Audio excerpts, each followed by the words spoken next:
ನಮಸ್ತೆ, welcome back to my YouTube channel. I hope ಎಲ್ಲರೂ ಚೆನ್ನಾಗಿದ್ದೀರಾ ಅಂತ ಅಂದ್ಕೊಂಡಿದ್ದೀನಿ. ನಾನು ಕೂಡ ತುಂಬ ಚೆನ್ನಾಗಿದ್ದೀನಿ. ಇವತ್ತು ಪುಳಿಯೋಗರೆ ಗೊಜ್ಜು ಮಾಡೋಣ.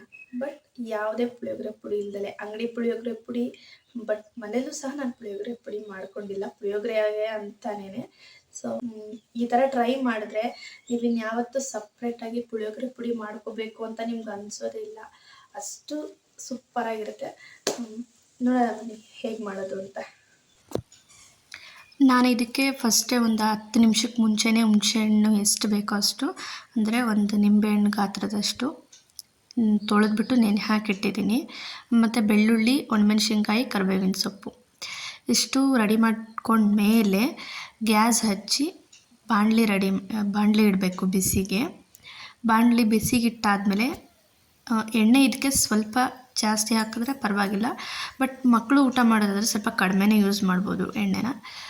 ನಾನು ಮೀಡಿಯಮಾಗಿ ಹಾಕ್ಕೊತಾ ಇದ್ದೀನಿ, ಒಂದು 2ರಿಂದ 3 ಸ್ಪೂನ್ ಆಗುವಷ್ಟು. ಎಣ್ಣೆ ಹಾಕ್ಕೊಂಡಾದ್ಮೇಲೆ ಎಣ್ಣೆ ಕಾಯಬೇಕು.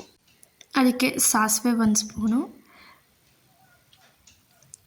ಮತ್ತು ಜೀರಿಗೆ, ಮತ್ತು 1 ಹಿಡಿ ಆಗುವಷ್ಟು ಕಡಲೆಬೇಳೆ ಹಾಕ್ಕೊಂಡಿದ್ದೀನಿ, 1 ಹಿಡಿ ಆಗುವಷ್ಟು ಉದ್ದಿನಬೇಳೆ ಹಾಕ್ಕೊಂಡಿದ್ದೀನಿ. ಸೊ ಜಾಸ್ತಿ ಮಾಡ್ತಾಯಿದ್ರೆ ಜಾಸ್ತಿ ಹಾಕ್ಕೋಬೇಕು, ನೋಡ್ಕೊಂಡು ಹಾಕ್ಕೋಬೇಕು. ನಾನಿಲ್ಲಿ 4ರಿಂದ 5 ಜನಕ್ಕೆ ಆಗುವಷ್ಟು ಮಾಡ್ತಾಯಿದ್ದೀನಿ. ಸೊ ಹಾಗಾಗಿ ಇಷ್ಟು ಹಾಕ್ಕೊತಾ ಇದ್ದೀನಿ. ಮತ್ತು 2 ಹಿಡಿ ಆಗುವಷ್ಟು ಕಡಲೆ ಬೀಜ ಹಾಕ್ಕೊತಾ ಇದ್ದೀನಿ.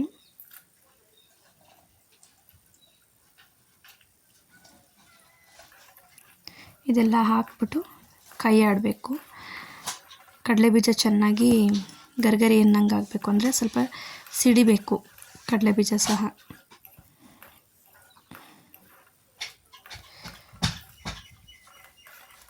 ಸ್ವಲ್ಪ ಗೋಲ್ಡನ್ ಕಲರಲ್ಲಿ ಬರಬೇಕು ಎಲ್ಲ.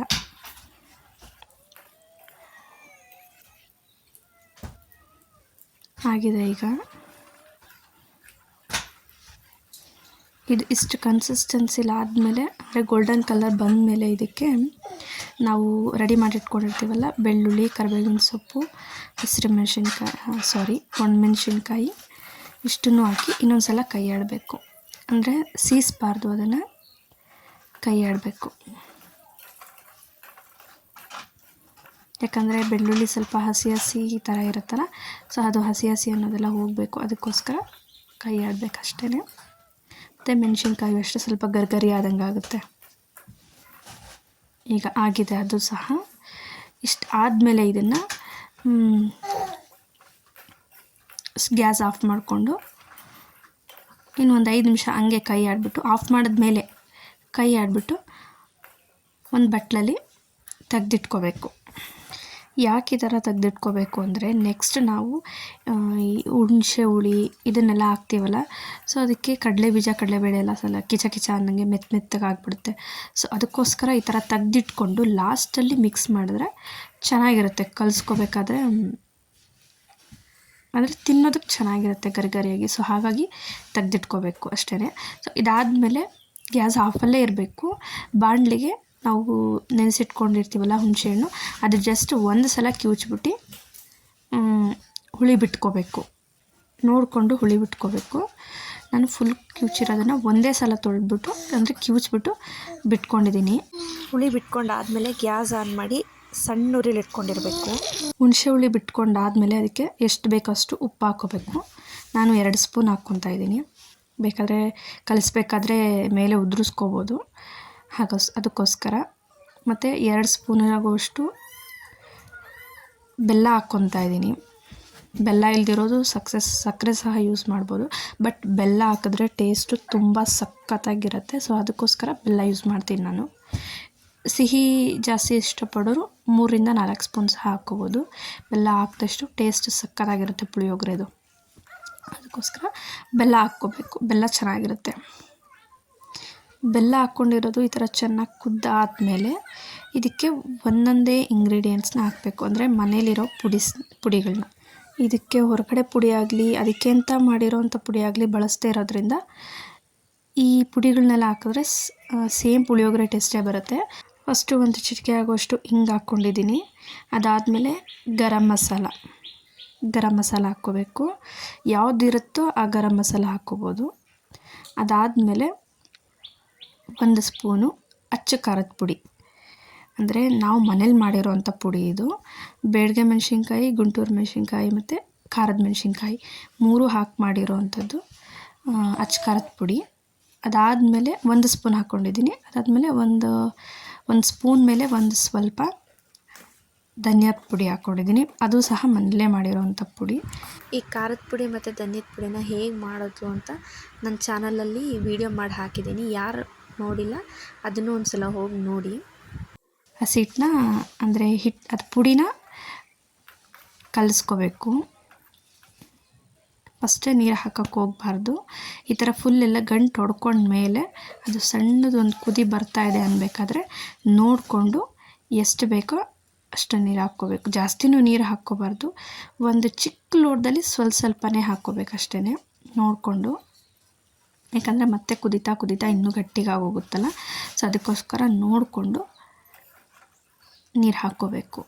ನಾನು ಎಲ್ಲೂ ಸ್ಕಿಪ್ ಮಾಡಿಲ್ಲ, ಎಲ್ಲೋ ಲೆಂತಿ ಆಗಿರೋದನ್ನು ಮಾತ್ರ ಸ್ವಲ್ಪ ಸ್ಕಿಪ್ ಮಾಡಿದ್ದೀನಿ ಅಷ್ಟೇ. ನಾನು ಫುಲ್ಲು ಯಾವ ರೀತಿ ಮಾಡ್ತೀನಿ ಅನ್ನೋದನ್ನು ಕಟ್ ಮಾಡದಿರೋ ರೀತಿ ಕಟ್ ಮಾಡ್ದಲೇ ಹಾಕಿದ್ದೀನಿ. ಸೊ ಅದಕ್ಕೆ ಲಾಂಗ್ ವಿಡಿಯೋ ಆಗಿದೆ. ಜಸ್ಟ್ 5-10 ನಿಮಿಷದಲ್ಲಿ ಪುಳಿಯೋಗರೆ ಗೊಜ್ಜು ರೆಡಿ ಆಗುತ್ತೆ. ಈಸಿಯಾಗಿ ಮಾಡ್ಕೋಬೋದು. ಮತ್ತು ತುರಿದಿಟ್ಟಿರೋ ತುರ್ಕೊಂಡಿರೋದಂಥದ್ದು ಕೊಬ್ಬರಿ ಹಾಕ್ಕೋಬೇಕು. ಕೊಬ್ಬರಿ ಹಾಕಿದ್ಮೇಲೆ ತಕ್ಷಣ ಕರೆದಿರ್ತೀವಲ್ಲ, ಅಂದರೆ ಒಗ್ಗರಣೆ ಮಾಡ್ಕೊಂಡಿರ್ತೀವಲ್ಲ, ಅದನ್ನು ಸಹ ಹಾಕ್ಕೋಬೇಕು. ಹಾಕ್ಕೊಂಡು ಗ್ಯಾಸ್ ಆಫ್ ಮಾಡಬೇಕು. ಗ್ಯಾಸ್ ಆಫ್ ಮಾಡಿ ಕೈ ಆಡೋದು ಅಷ್ಟೇ.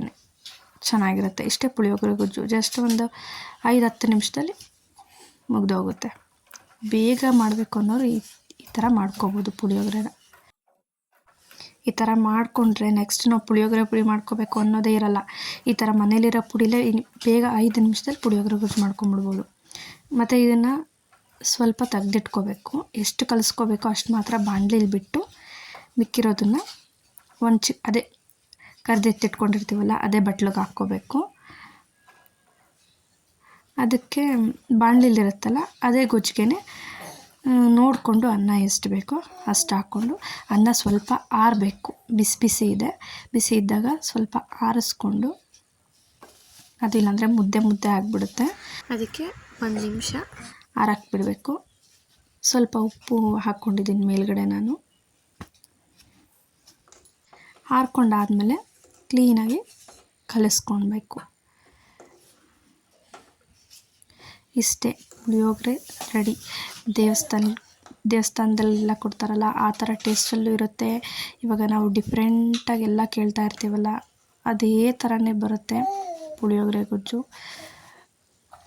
ತುಂಬ ಚೆನ್ನಾಗಿರುತ್ತೆ. ನಾವು ಇದರಲ್ಲಿ ಏನು ಮಿಸ್ ಮಾಡಿರ್ತೀವಿ ಅಂದರೆ ಎಳ್ಳೊಂದು ಮಿಸ್ ಮಾಡಿರ್ತೀವಿ ಅಷ್ಟೇ. ಅದು ಬಿಟ್ಟರೆ ಇನ್ನೆಲ್ಲ ಇಂಗ್ರೀಡಿಯೆಂಟ್ಸು ಅದರಲ್ಲಿ ಇರುತ್ತೆ.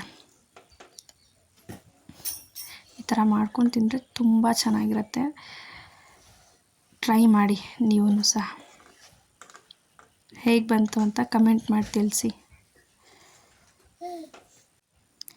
ಈಗ ನೋಡಿ ನಾನು ಫುಲ್ ಪೂರ್ತಿಯಾಗಿ ಕಲಿಸಿದ್ದೀನಿ. ಎಷ್ಟು ಚೆನ್ನಾಗಿ ಕಾಣ್ತಾ ಇದೆ.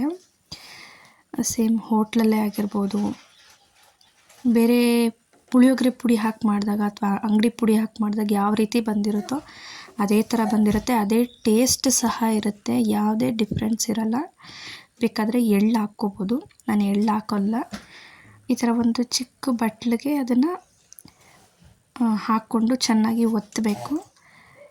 ಒತ್ಬಿಟ್ಟು ಇದನ್ನು ನಾವು ತಿಂಡಿ ತಿಂತೀವಲ್ಲ ತಟ್ಟೆಗೆ ಆಗಲಿ ಅಥವಾ ಪ್ಲೇಟ್ಗೆ ಆಗಲಿ ಈ ಥರ ಹಾಕಿದ್ರೆ ನೋಡಿ ಎಷ್ಟು ಚೆನ್ನಾಗಿದೆ. ಸೇಮ್ ಹೋಟ್ಲಲ್ಲೆಲ್ಲ ಹಿಂಗೆ ಅಲ್ವಾ ಕೊಡ್ತಾರೆ. ನನಗಂತೂ ಹೋಟ್ಲು ನೆನಪೇ ಬಂತು. ತಿನ್ನಬೇಕಾದ್ರೂ ಅಷ್ಟೇ ಸೇಮ್ ತುಂಬ ಚೆನ್ನಾಗಿತ್ತು. ಹೋಟ್ಲಲ್ಲೇ ತಿಂತಿದ್ದೀನೇನು. ಸೊ ಈ ವಿಡಿಯೋ ಇಷ್ಟ ಆಗಿದೆ ಅಂತ ಅಂದ್ಕೊತೀನಿ. ಹೊಸದಾಗಿ ಯಾರೆಲ್ಲ ನನ್ನ ಚಾನಲ್ ನೋಡ್ತಾ ಇದ್ದೀರಾ ಸಬ್ಸ್ಕ್ರೈಬ್ ಮಾಡಿಕೊಂಡು ಸಪೋರ್ಟ್ ಮಾಡಿ. ಈ ವಿಡಿಯೋ ಇಷ್ಟ ಆಗಿದೆ ಅಂತ ಅಂದ್ಕೊಂಡಿದ್ದೀನಿ. ಯಾರೆಲ್ಲ ಟ್ರೈ ಮಾಡ್ತೀರಾ ಇದನ್ನು ನೆಕ್ಸ್ಟು ಮತ್ತೆ ನನ್ನ ವಿಡಿಯೋ ನೋಡಿದಾಗ ಕಮೆಂಟ್ ಮಾಡಿ ತಿಳಿಸಿ. ಇದೇ ಥರ ಸಪೋರ್ಟ್ ಮಾಡಿ. ಗೀತಾ ಪರಮೇಶ್ ಬ್ಲಾಗ್ಸ್ನ ಸಬ್ಸ್ಕ್ರೈಬ್ ಮಾಡ್ಕೊಳೋದನ್ನು ಮರಿಬೇಡಿ. ಯಾರ್ಯಾರು ಹೊಸದಾಗಿ ನನ್ನ ವಿಡಿಯೋನ ನೋಡ್ತಾ ಇದ್ದೀರಾ ಪ್ಲೀಸ್ ಸಬ್ಸ್ಕ್ರೈಬ್ ಮಾಡಿಕೊಂಡು ಸಪೋರ್ಟ್ ಮಾಡಿ. Thank you.